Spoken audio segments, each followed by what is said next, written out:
Ladies and gentlemen, we've made it to another episode of Pickup Lines. It is the talk show in a car, and I'm just blessed beyond imagine to be joined by someone who's probably used to be on this side of the car. I am. I'm used to being the driver. The one and only Steve Spriester. You've driven many newscasts over the years, and as you know, it's coming to a close. And I wonder at this moment how you are feeling, how you've just taken this all in. It's surreal. Yeah. I think you show up to work at a place for 30 years and you only have a matter of hours left at that place. Yeah. It becomes awkward. It becomes sad. It's a place that's been home to me for 30 years and a month now almost. So that's one part of it. That's just the everyday part of it. But I'm also I'm overwhelmed in another way by people inside and outside the station and inside San Antonio and outside San Antonio who've been reaching out and sending me well wishes. And that makes you totally appreciate what you do and the legacy that you're leaving behind. And my heart is full. No second thoughts. I think there will be moments where there will be second thoughts. Elections I love doing, breaking news, things like that. But right now I am very at ease with my decision. Yeah. At peace. At peace. Go to bed at a normal time. Go to bed at a normal time. Not have to wear a suit and tie every day. That's true. I feel overdressed right now. No makeup every day. This is relaxed Steve Spriester. I like what you're getting. I like it. Yeah. I like it. Yeah. So we'll work our way back up to present time here. Okay. But I as much time, you've spent more than half your life in San Antonio, obviously. Yes. People may not realize you are not from San Antonio. You are not originally from Texas. No. I'm a Midwestern guy. Iowa. Yeah, I grew up in Southwest Iowa, went to the University of Nebraska in Lincoln, was working in Omaha before I came down here, met a Texas newspaper reporter who was working for the Omaha World Herald. She said, I think we have a future together, but I can't take the winters in Omaha. We need to get to Texas. And so my wife, Nicole, got a job with the Express News. And then in 95, in April of 95, and then in July of 95, I got a job at KSAT. I'm assuming you were looking at other markets and everything, but is it safe to say, is she the reason you came to San Antonio? Yeah, I think that's safe to say. I mean, I had an offer in Austin, some interest in Houston. Okay. And I actually, when I got my offer in Austin, Jim Boyle, great news director who hired me, said, give me 3 days. And I said, because obviously I'd rather be in San Antonio than Austin because that's where my girlfriend is. Of course. He said, give me 3 days. 2 days later, he said, I need you to take a drug test. And that's where I was like, okay, I think this is going to work out. It's a good sign. I think it's going to work out. Good sign. Yeah. Yeah, fantastic. But before we get to KSAT and everything, I learned a few things about you just in terms of how well-rounded you were as a kid, how much of an athlete you were. I mean, I don't think people will be surprised to know that you did like the theater and those kinds of things. Yes. But I was in a band.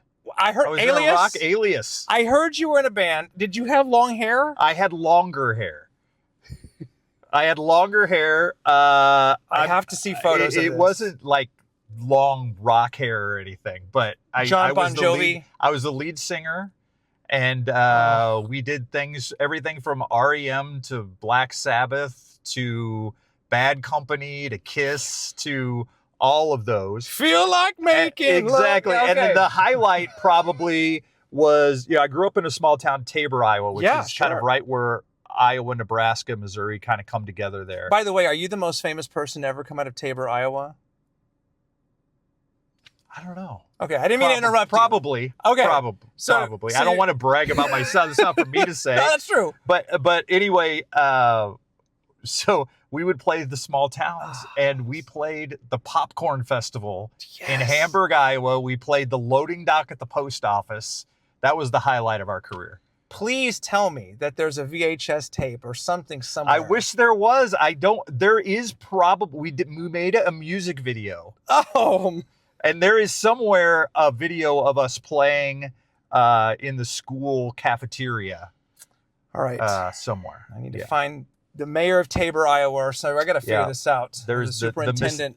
The missing Alias tapes have been looked for a long time. I know there was a band, Alias, not to be confused. I think they had a hit, More Than Words, and some other songs into like the 90s and everything. Different band. Different Alias. Yes. For a split second, I thought, oh my gosh, was he in that Alias? No.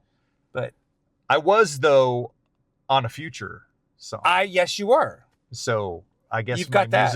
my musical lineage goes from rock, pop, rap, all you that. Transcend multiple genres. Yeah, I think that's it. Probably. You were a pretty good athlete. I mean, you've got height, obviously, but you were a multi-sport athlete. Well, it was also a small town. So if you went out, you made the team. Varsity automatically. Yeah, exactly. So it wasn't, I mean, I'm not sure how good an athlete I was or that I was just willing. Let's just say our football team wasn't great. We did not have a great football team. Okay. I could tell you most Friday nights how many lights were out in the stadium just because I spent a lot of time on my back looking up. Gosh. Yeah. You and I have more in common than I thought because I read as well. Like I had a cup of coffee playing high school baseball. Yes. And I was no good to say the least. But when I came to terms and the coach came to terms with the fact that I wasn't very good, I took up play-by-play announcing or public address announcing. And I understand that was kind of your first foray into the microphone. Yeah, absolutely. Well, we would do it on the bench when we were freshmen and we weren't playing. We'd do play-by-play on the bench, me and a friend of mine.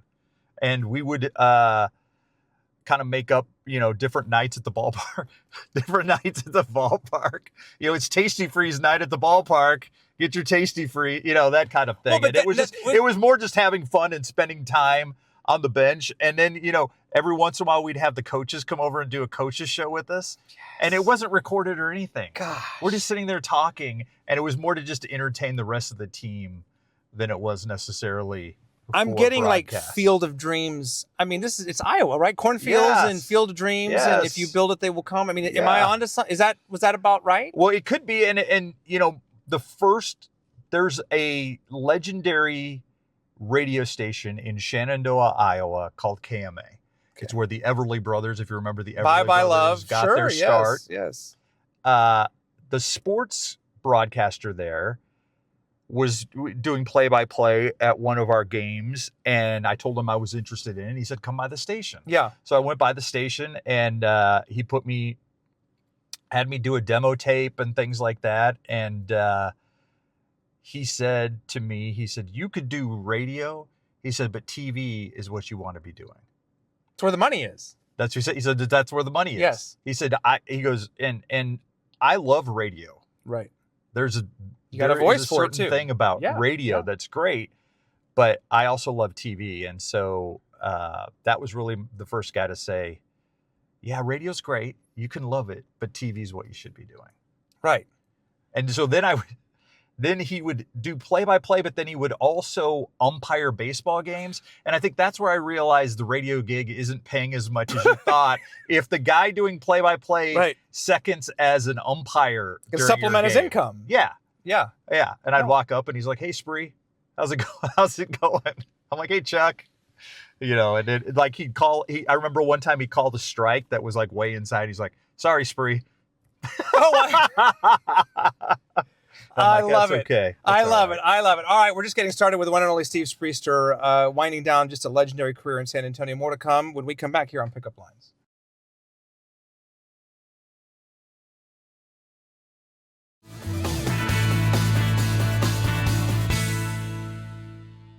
Back with Steve Spriester here, winding down just a legendary 30-year career. I was with you the other day when we were at Santikos on the anniversary, the 30th anniversary of your career. Yes. I think a viewer saw that on the news and brought you a cake. Yeah. Can you believe that? I thought it was so touching. It's very, I mean, we were there for the town hall. He wasn't even going to the town hall. That's right. And what I also love is like the guy wanted to do it, but his wife said, go get Steve a cake between the 5 and 6. And he did. And he brought it clear out to Alamo Ranch for me. And I mean, it's those kind of things that touch you. We had a woman show up to one of our Know My Neighborhoods who was in the hospital from COVID, very serious COVID. She was in the hospital watching KSAT, and she thanked Myra and I for getting her through it. Wow. and that I'd become part of her family. Yeah. And she made me a Fiesta shirt. That's and I nice. wore it this last Fiesta. And so she brought me another one that, I won't be able to wear. I'll wear it this Fiesta, but I won't be able to wear it on the air, obviously. But I mean, listen, we're airing the Fiesta stuff, but we might just have to find you and put you on camera. That would be awesome. That would be, I think. I would love it. That's very doable. That will be one of the times I miss. No, you're right. You're right. Well, Fiesta. I mean, we could spend another half hour going through all of the highlights and everything. But you were talking earlier about how you had started in radio, you were kind of guided in the direction of television, and you very quickly found work was it in Nebraska? I found it in TV. Yeah. Yeah, in TV. I actually did an internship in Sioux City, Iowa. Yes. And it was one of those one-man band things, and I could shoot usable video and put together a story, so they put me on the air. Yeah. And that was really the first time where I was like, okay, I can first off do this, and second of all, I love it. And so that was really the point where I was like, okay, this is what I want to do for the rest of my life. Yeah. And when you see your first story on the air, that's when it hits you that this is something I love doing. You want to know what my first story on the air is? I was going to say, I remember mine, but I'm wondering if you remember what yours was. I think this must be an assignment they give every intern for their first story. So if you've ever been to Sioux City, Iowa, it's right along I-29. Yes. And they have a problem because they build a sewer treatment plant right along I-29. And so there's a certain distinctive smell when you come into Sioux City, Iowa, and why some people call it Sewer City, Iowa.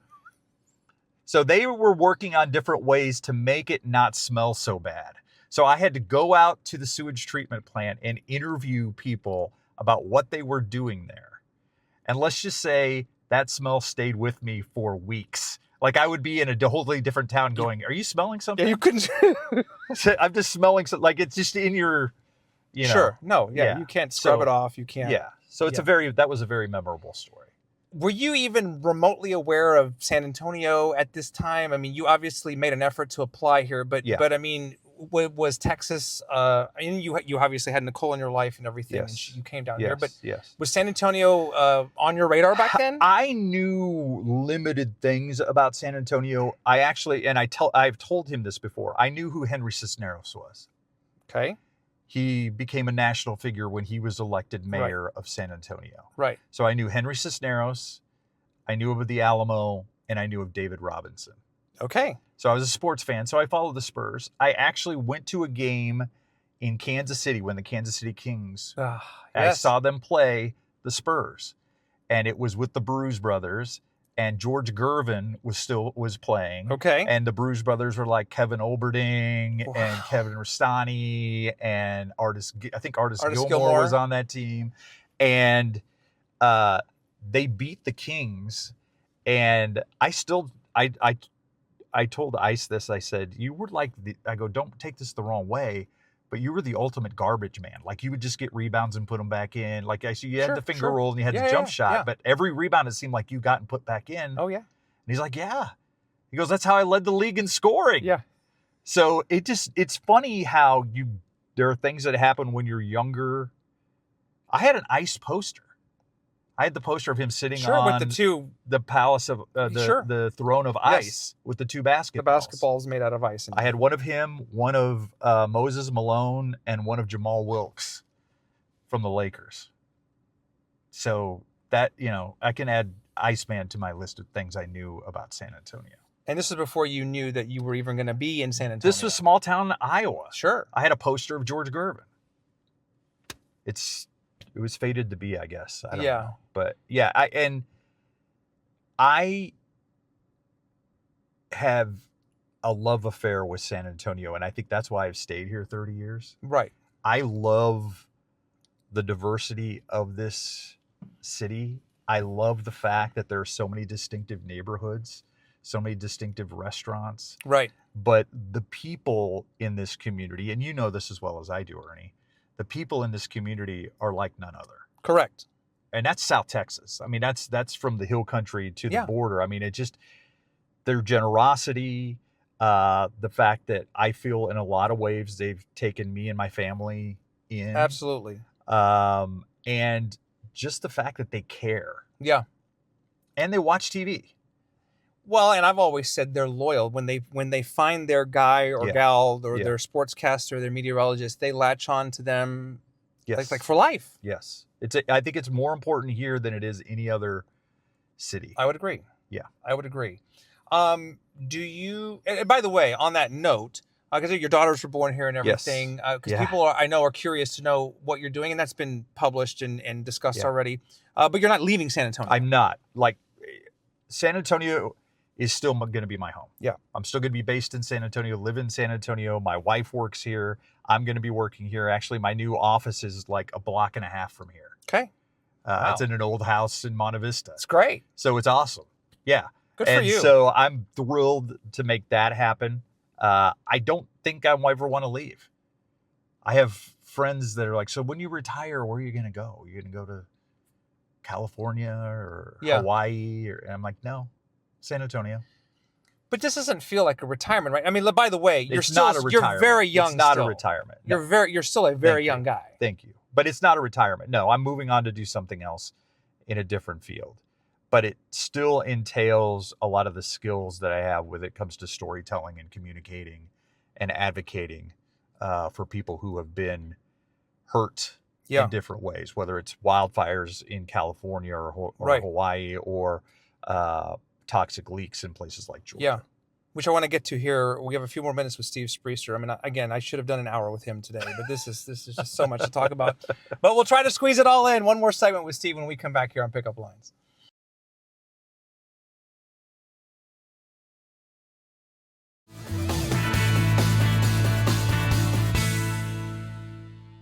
Talking about your storytelling and everything here with Steve Spriester, by the way, you're credited with, I mean, you've won multiple awards and Emmys and everything, but is it Haven for Hope? I mean, you get a lot of credit for Haven for Hope even existing right now and your work with the homelessness. Thank you. Yeah, it actually, I remember at the time, there was a debate, especially downtown, we'd heard from business owners, we'd heard from politicians, but nobody was talking to people that find themselves on the streets of San Antonio. Is this the early 2000s, by the way? The early 2000s.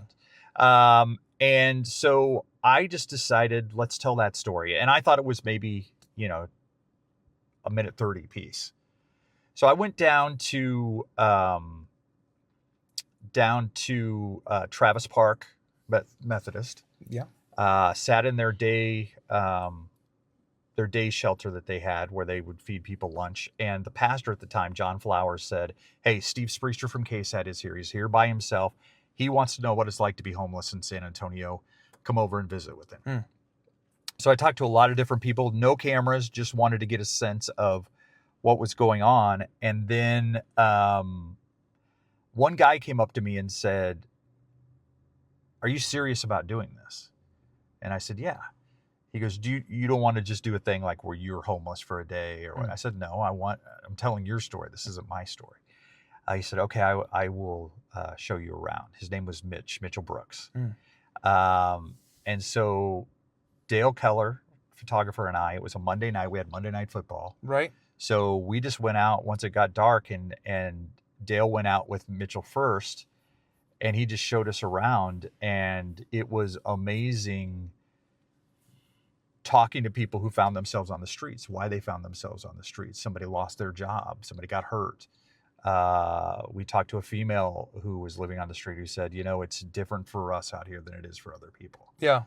Men think they can touch you. Men think they can take advantage of you.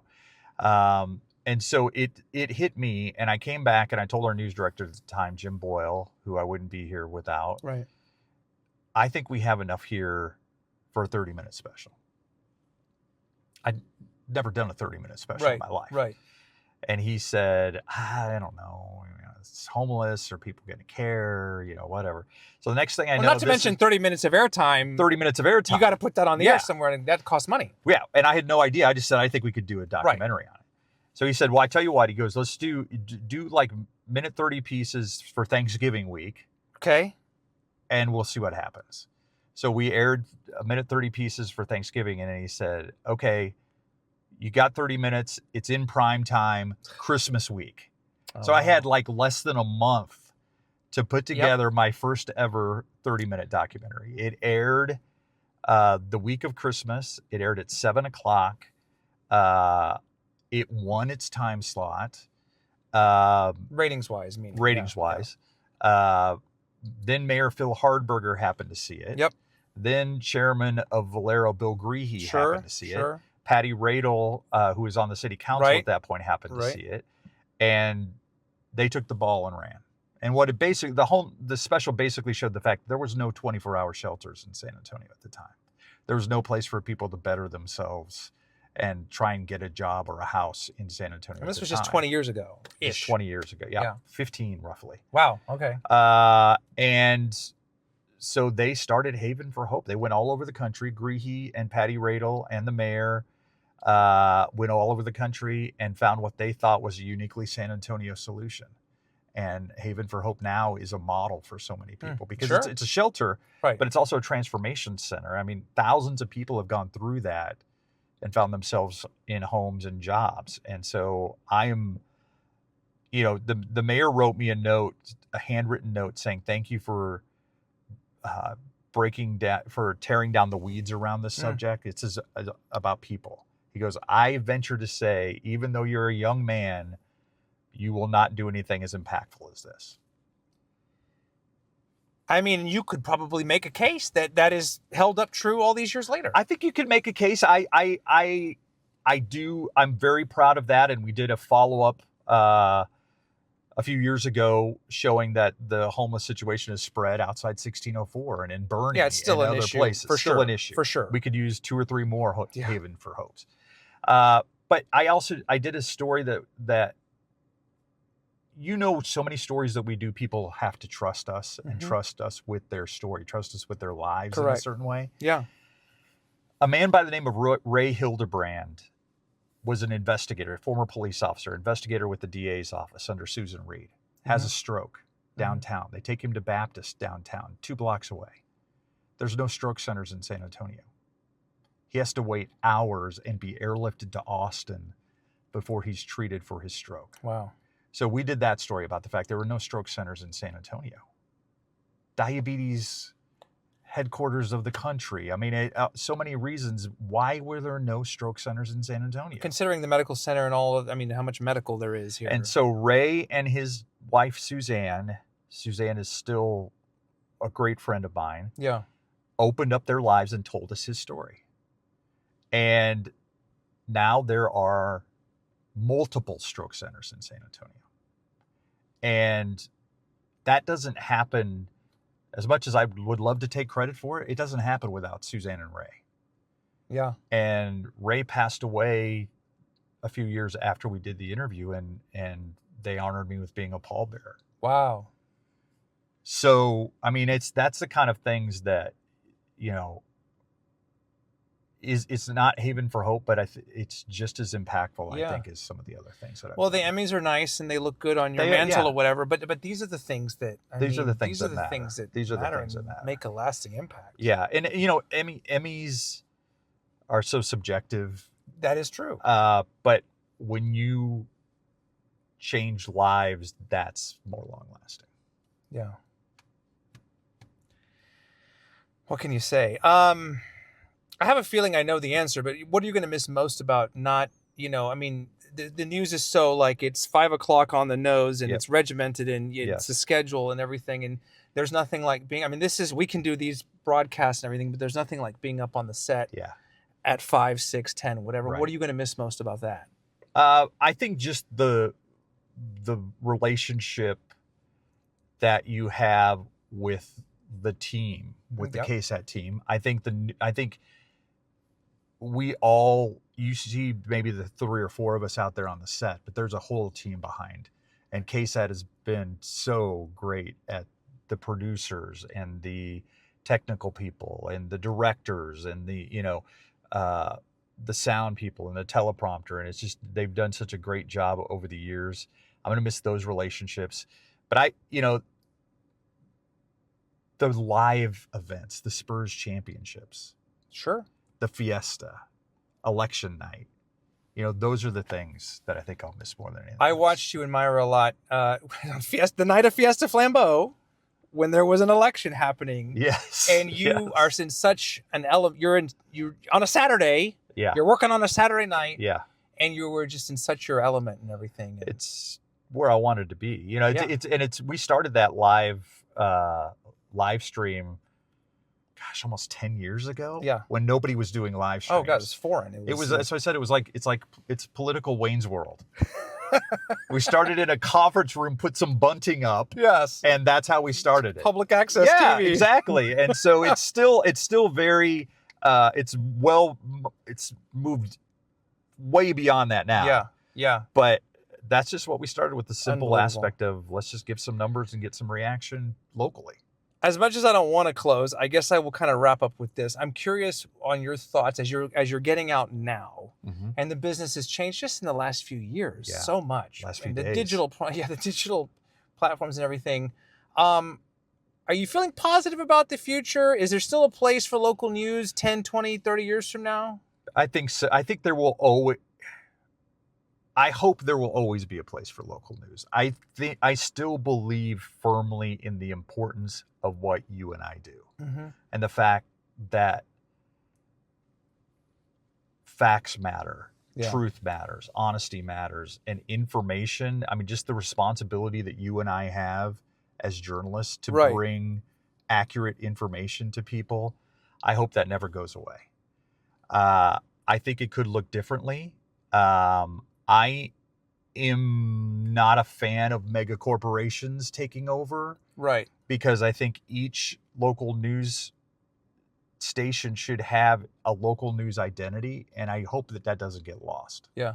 And I think that's been the strength of KSAT is, you know, you're going to see me at the HEB. You're going to see us at Fiesta. You're going to see us at Spurs celebrations. I mean, Spurs games. You're going to see us at Day of the Dead. I mean, you're going to see us at all these different things. Yeah. And I don't want that to get lost in everything. I think it's vitally important. We're not going to give it up easily. No. That's for sure. I mean, I speak for myself, and I think you too. Listen, like I said, I know it's an unbelievably emotional time for you, and you've got so many things on your radar right now, and for you to carve out a half an hour for me, it's just, I will not soon forget this, man. I'm honored to do it. Oh my gosh, get out of here, man! I am. You're gonna be Ernie. I appreciate it. I'm a fan of yours. And I appreciate all that you've done, not just at KSAT, but in your San Antonio career. Thank you. And so for you to ask me to do this, I'm honored. Well, I think you know how appreciated and loved you are. And maybe sometimes it takes things like these, these life decisions to happen to kind of really see it. But honored that you were in the car with me today. And I appreciate you, and I wish you all the best. Thanks, Ernie. There he is. Steve Spriester. Spree. The man. That's right. The former lead singer of Alias. Among many other things. Emmy winner. Yeah, the list goes on and on. Thank you, sir. Appreciate it. All right, there's another episode of Pickup Lines. This one will be tough to top, but we will do it again very soon. Until next time, have a fantastic day, and thanks so much for watching.